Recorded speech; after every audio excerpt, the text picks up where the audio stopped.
Para kekasih, kita sedang fokus pada 2 Raja-Raja fase yang kedua, ayat yang ke-11. Ya saudara, mari kita akan baca ayat ada di bawah. 1, 2.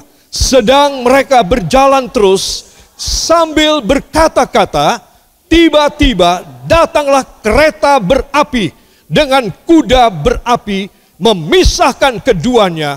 Lalu naiklah Elia ke sorga dalam angin badai. Dalam angin badai. Beri tepuk tangan bagi dia. Saudara, kita melihat di sini Elisa. Ini adalah Elisa modern ya, saudara.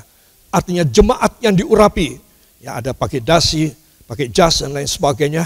Saudara, dan orang-orang jemaat yang diurapi inilah yang akan menerima sesuatu pekerjaan ilahi, yaitu pengangkatan dengan pola seperti Nabi Elia diangkat oleh Tuhan di dalam kereta dan kuda yang berapi. Saudara, wah, saya tidak bisa membayangkan ya saudara. Pelukis yang pintar sekalipun tidak bisa membayangkan kayak apa itu kejadian sesungguhnya. Tetapi Elisa yang berjalan berdampingan dengan gurunya melihat. Dan dia melihat sampai pandangan itu hilang di balik awan.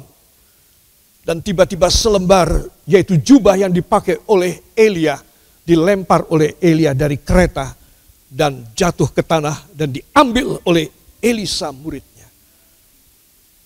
Pada waktu itu Elisa mendapat 2 bagian roh Elia. Coba. Pengikutan yang setia kepada Tuhan. Pengikutan yang sungguh-sungguh konsisten. Pengikutan yang penuh pengorbanan kepada Yesus. Tidak pernah sia-sia. Bila Anda dan saya mengutamakan hal ini semasa sisa hidup hanya sebentar, entah sampai kapan, engkau pasti akan naik ke sorga. Engkau pasti diangkat, saudara. Dan engkau tidak mungkin ditinggal dalam dunia. Itu sebab Tuhan mengatakan, inilah tujuan dari pertama-tama peristiwa yang dramatis ini terjadi di dalam perjanjian lama. Supaya terjadi pada perjanjian baru. Tidak dalam moda yang berbeda, tetapi dalam satu maksud Tuhan, yaitu kita masuk dalam pengangkatan. Katakan, saya harus masuk dalam pengangkatan. Saudara, ini tidak main-main loh saudara. Ini sangat serius sekali. Orang yang tertinggal, dia akan disiksa sampai tidak bisa mati. Bukan disiksa sampai mati. Itu sekarang. Besok disiksa oleh aparat daripada antikristus yang ada di semua negara di dunia ini. Ini aparat-aparat kaki tangan iblis yang akan menyiksa orang-orang Kristen yang tertinggal dan semua orang bukan Kristen yang tertinggal. Sudah pasti. Mereka akan disiksa, itu luar biasa. Saudara.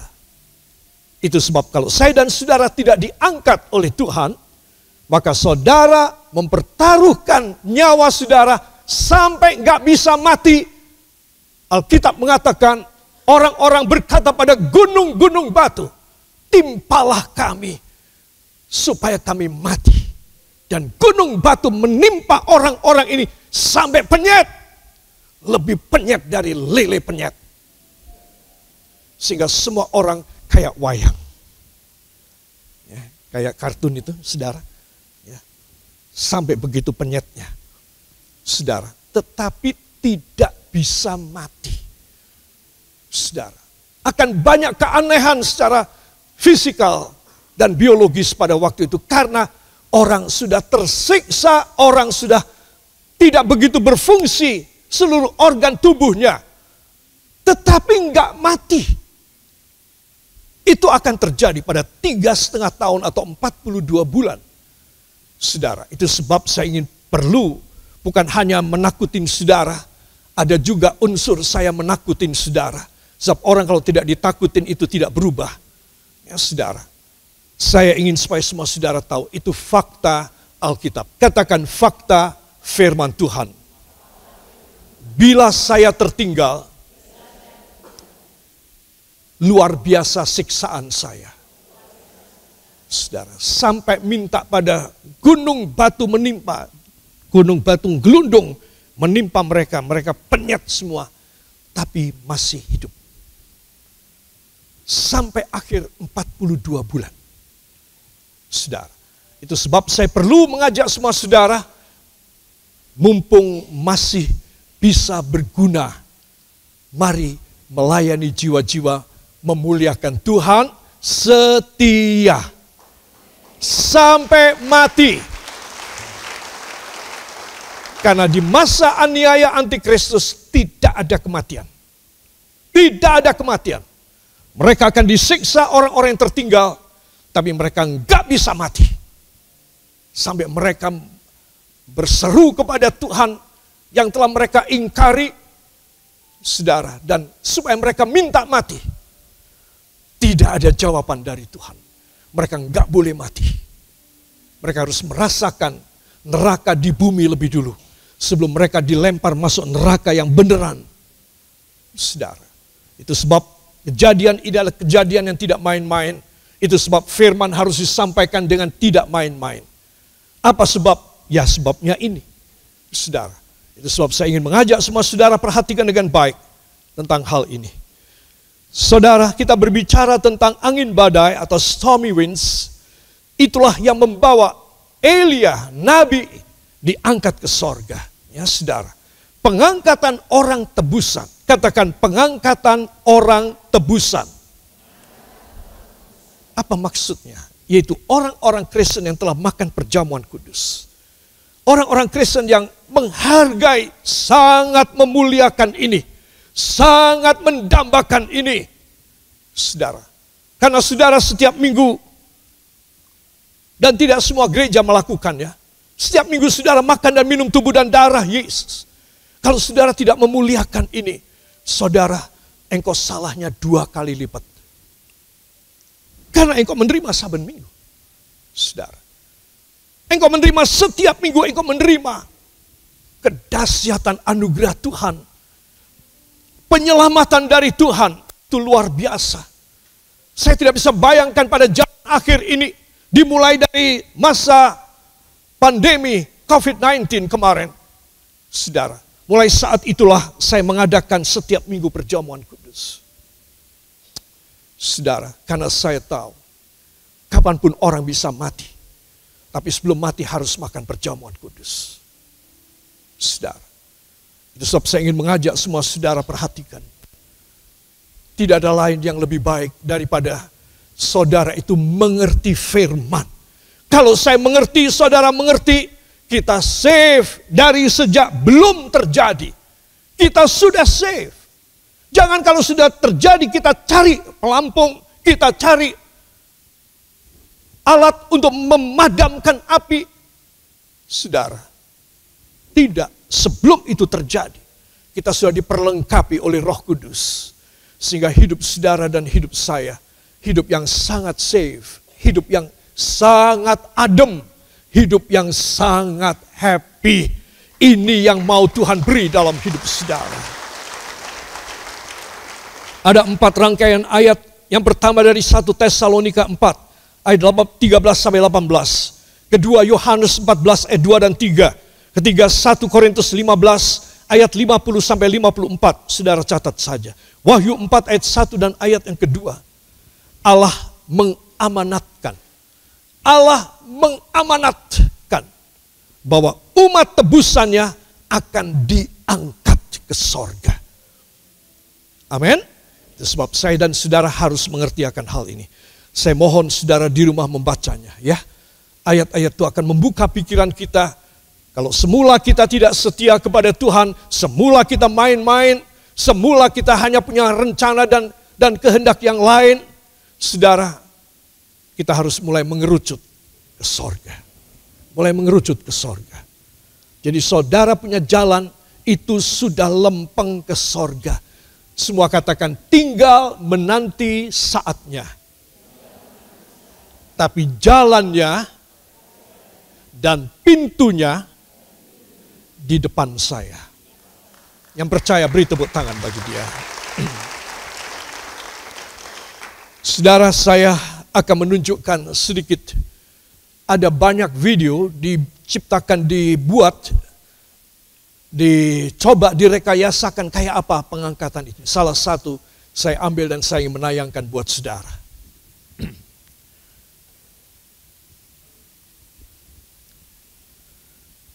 How the rapture happened, dan bagaimana pengangkatan terjadi. Anak muda ini tiba-tiba hilang. Tiba-tiba istrinya hilang.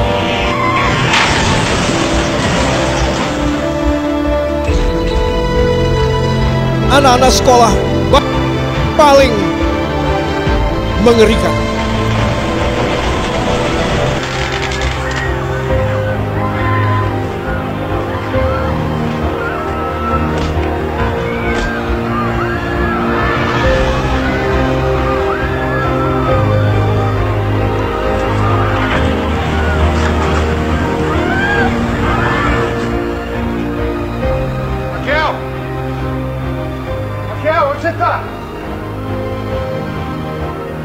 Dalam bahasa Meksiko, jadi saya tidak bisa mengerti.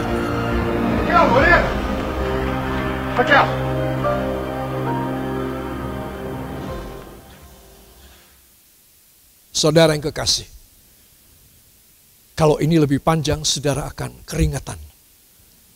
Karena itu yang bakal terjadi. Saya yakin rekayasa daripada sutradara membuat film atau video ini sangat sederhana. Sebetulnya yang terjadi besok lebih kompleks dan lebih mengerikan. Dan ini dibikin kira-kira 15 tahun yang lalu.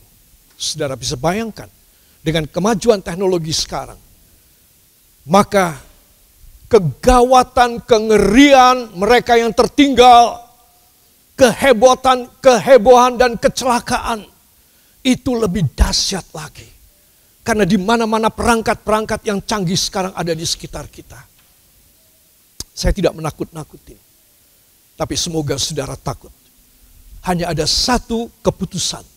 Yang pagi hari ini Tuhan menantikan saya untuk sampaikan kepadanya. Yang pagi hari ini Tuhan menanti saudara. Untuk saudara sampaikan keputusan saudara kepadanya. Bahwa saudara bertekad. Aku tidak boleh malas. Aku tidak boleh tidak rohani. Aku tidak boleh duniawi. Aku tidak boleh mengikuti keinginan dosa dan orang-orang di sekitarku. Aku harus begitu kuat dan teguh. Karena aku mau masuk dalam pengangkatan orang-orang kudus. Aku sudah setiap kali makan perjamuan kudus entah berapa puluh kali. Mungkin hampir 100 kali. Kalau sampai aku terhilang, percuma semuanya. Itu sebab saya ingin mengajak para kekasih. Bahwa ini bukan hal yang sepele. Stormy winds will bring you and I to enter God's kingdom before all the mischief and every dangerous things that Antichrist will do, will work to make the world, all over the world, into his dominion. And he himself will make a commandment and govern every race, every nation, every language, every social. Dia tidak akan membiarkan satu orang pun ada di luar dia. Dia harus memerintah semuanya. Siapa? Mereka yang tertinggal. Mereka yang tidak diangkat di dalam pengangkatan para tebusan. Itu sebab biarlah firman dan sedikit rekayasa video ini. Saya ulangi lagi, video ini masih kuno. Tetapi maksud penyampaiannya sudah tercapai supaya saya dan Anda ngerti. Dan kita tahu bayangannya gimana sih pengangkatan. Pengangkatan itu ya seseorang hilang. Tiba-tiba nggak ada. Tinggal arlojinya, tinggal kacamatanya, tinggal kalungnya, gelangnya, tinggal sandalnya, tinggal pakaiannya. Orangnya hilang, diangkat oleh Tuhan. Saya yakin tidak seorang pun kita ingin kita menyaksikan pengangkatan. Tapi semua orang ingin aku masuk dalam pengangkatan. Yang ya, beri tepuk tangan bagi Tuhan. Itu sebab anak-anak Tuhan perhatikan baik-baik. Dari 2 Raja-Raja 2 ayat yang ke-11 kita tahu bahwa lalu naiklah Elia ke sorga dalam angin badai. Semua katakan, saya pun demikian. Di dalam angin badai Roh Kudus. Saya akan masuk dalam pengangkatan orang kudus. Saya masuk dalam pengangkatan para tebusan. Yang makan perjamuan kudus setiap kali. Amin.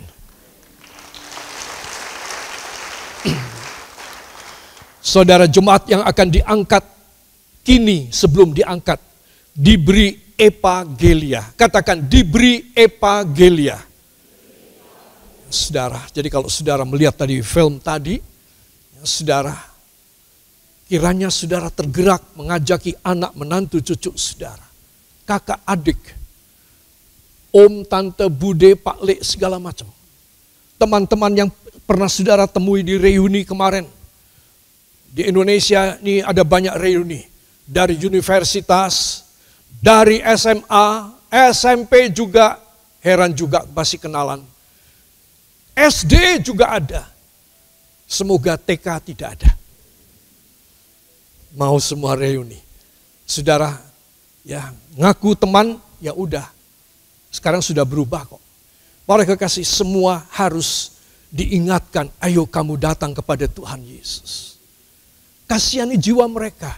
Apakah hanya saudara sendiri yang mau diangkat? Sementara orang-orang yang sudah saudara mencintainya sebagai kerabat, famili saudara tertinggal. Saudara tidak baik hatinya. Engkau harus baik hatinya. Engkau harus penuh dengan kasih. Kalau aku masuk surga dan mereka masuk neraka, aku enggak tega. Saudara, itu sebab sekarang saya ingin supaya jemaat ini pergi keluar untuk apa? Membawa jiwa-jiwa datang kepada Tuhan. Karena semua katakan, karena siapa yang akan diangkat sebelum itu terjadi akan mengalami janji epagelia. Beri tepuk tangan bagi Tuhan. Apakah epagelia, saudara? Epagelia adalah God's art in giving His people. Seninya Allah memberi kepada umatnya. Jadi Allah itu bukan begitu saja, saudara. Saya minta, saudara minta, ya saudara, lalu segera diberi. Itu pasti, katakan itu pasti.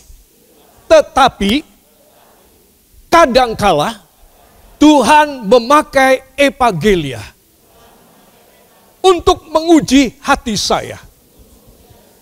Apakah hati saya berkenan kepadanya? Terus epagelia ini saudara adalah cara Tuhan, ya, seninya Allah mengaruniai kita. Saudara, Allah itu bukan Allah yang begitu simple, begitu sederhana. Ya saudara, seperti kita ayah memberi anak, ibu memberi kepada anak, atau anak memberi kepada orang tua. Gak ada maksud macam-macam, saudara. Kadang-kadang Tuhan tuh menunda memberi kepada saya. Menunda memberi kepada saudara. Tuhan ingin melihat dalam masa penundaan. Masa penundaan ini apakah saya dan saudara kita tetap tuhu, setia, cinta kepadanya apa tidak? Kenapa? Karena dia mau memberi yang besar kepada kita. Kalau dia mau memberi yang besar, sementara saya kapasitasnya kecil, hati saya kecil, pikiran saya cupet, yang saya pikirin cuma dosa aja, gimana Tuhan mau memberi? Itu seninya Allah mau memberi kepada saya.